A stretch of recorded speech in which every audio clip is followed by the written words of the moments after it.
qui est chargé désormais par Emmanuel Macron de mener d'ultimes négociations. Julien Cholin.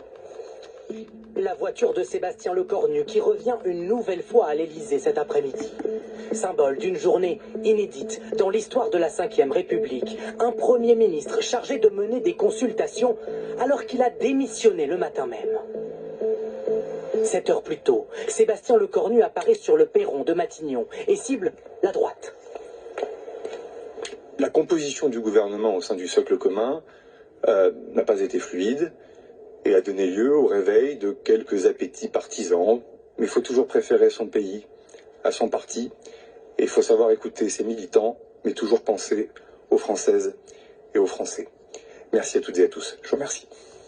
Le nouveau gouvernement n'aura duré que 14 heures.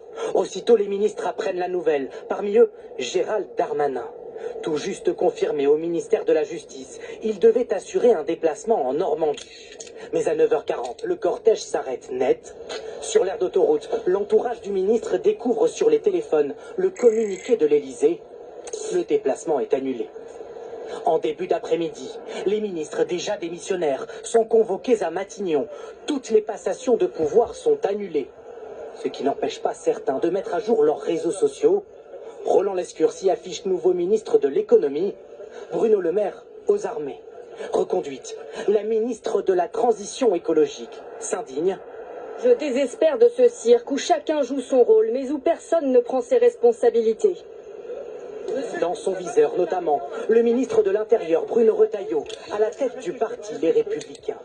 Pour lui, la composition du nouveau gouvernement